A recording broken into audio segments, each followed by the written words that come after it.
अहेर टाइम्स, खेड्यातील बातमी शहरापर्यंत। एकीकडे पिण्याच्या पाण्यासाठी नागरिकांना भटकंती करावी लागत आहे, तर दुसरीकडे दिवसभर पाण्याचा अपव्यय होताना दिसून येत आहे।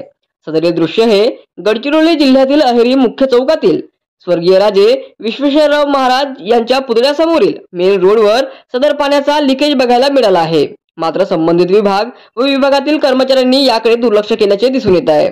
मागील आठवडाभरापासून वादळी वारा, पाऊस, मेघगर्जना होत गारा पडल्या आहेत। यामुळे नागरिकांमध्ये प्रश्न पडले होते की मुख्य रस्त्यावर पाणी साचले आहे, परंतु बघता त्या ठिकाणी असलेल्या एका पाईप मधून पाण्याचा अपव्यय होताना दिसून आले आहे। या पाण्याच्या अपव्ययामुळे संपूर्ण रस्त्यावर मुख्य चौकभर पाणीच पाणी दिसत होते। नागरिकांना रहदारीस मोठी अडचण निर्माण होत होती। मात्र संबंधित विभागाने याकडे दुर्लक्ष केल्याचे दिसून आले आहे। दिनांक 4 मे 2025 रोजी दुपारच्या सुमारास सर्व रस्ताभर मुख्य चौकात पाणी खड्ड्यांमध्ये भरून रस्त्यावरून रहदारी करणाऱ्या नागरिकांना नाहक त्रास सहन करावा लागत असल्याचे दिसत आहे।